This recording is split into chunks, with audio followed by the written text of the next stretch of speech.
Today, we are going to make some grass. No, I'm not in Colorado, so it's not going to be that kind of grass. It's our techniques that are so simple and sensible, your mowers will practically build themselves.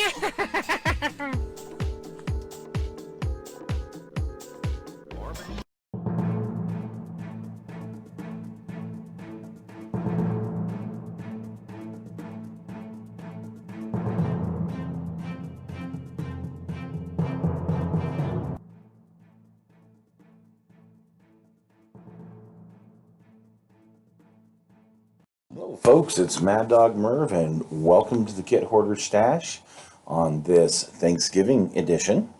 And our format today is going to be just a little bit different than we've done it before because, well, it's snowing and it's cold outside and, well, I'm going to do this from indoors. So today we're going to look at Tamiya's Mitsubishi A6M2 Zero Fighter in 1/48 scale.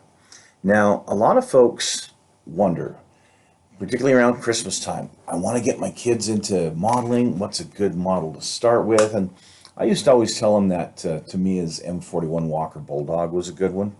But if you want to get them into an airplane, this is where I started my daughter when she was 9 years old, was with one of these. So let's take a look at the kit. I actually have several of these in the stash, and I've already built several of them. This is a great project if you're looking at getting your youth into modeling. I recommend either the Walker Bulldog by Tamiya if you're going to do a tank, or this particular aircraft if you're going to do an airplane. It's what I started my 9-year-old daughter on. You can get this thing for under 15 bucks just about anywhere.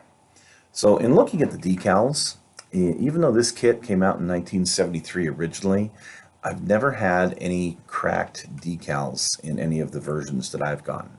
But it has four different aircraft that you can do.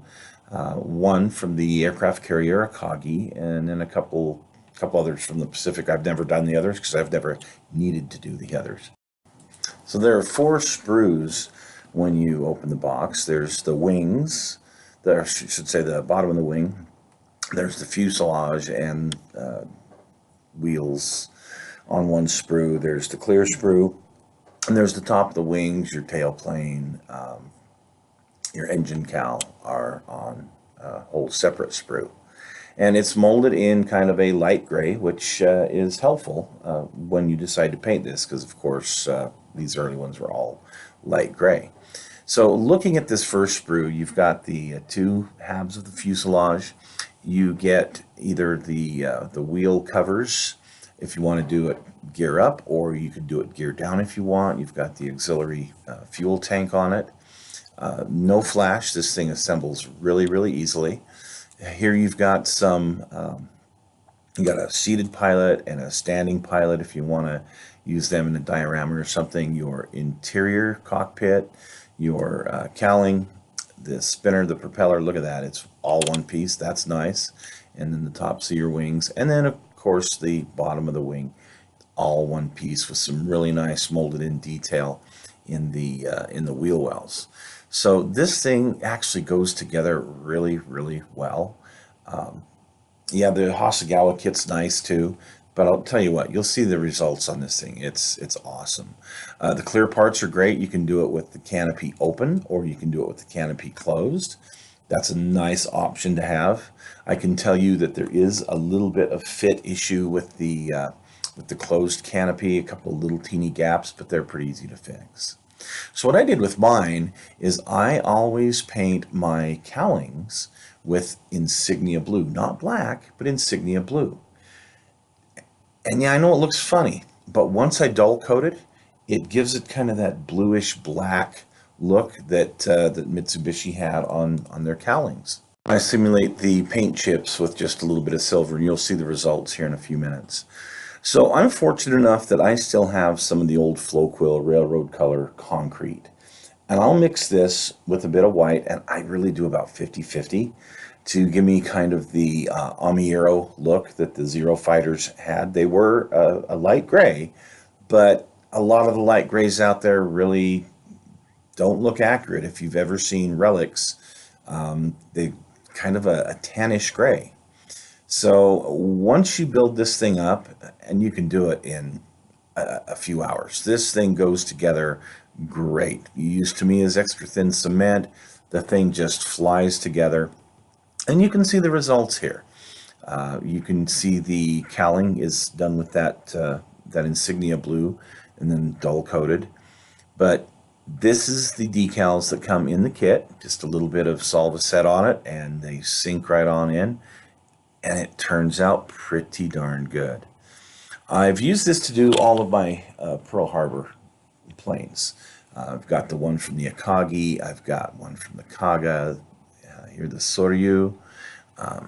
You can see these are the decals from who the heck makes these? I can't remember who makes them now because they've changed companies a couple of times. But the meatballs are still the Tamiya meatballs on the wing. So here's one with the canopy open that you can see. So you can see how that looks. Pretty much did all these exactly the same because it's part of this Pearl Harbor collection. For the interior, I just use, it's a pale green that Testors puts out that looks pretty good for the interior color, although Tamiya has, since I built these, Tamiya has come out with a wonderful acrylic that is the interior green, plus they have that kind of a bluish metallic color for the wheel wells and other parts of the interior. So I highly recommend those. I didn't have those back when I built these particular ones here. But you kind of get the drift of how it builds into a wonderful aircraft. Now, for a kid, this thing's absolutely awesome for a first-time kit because it's going to turn out great. And you know, the fun thing is you can pick it up, like I said, for usually under 15 bucks. My friend over at KitLinks, if you go to KitLinks, it's like 13. And again, I highly recommend this kit. Even if you're an advanced modeler, it turns out great. If you're just getting youth into modeling, it's great. If you're doing a Pearl Harbor aircraft, whatever. I highly recommend this particular one from Tamiya. Hey, thanks for joining us, folks, and have a great holiday.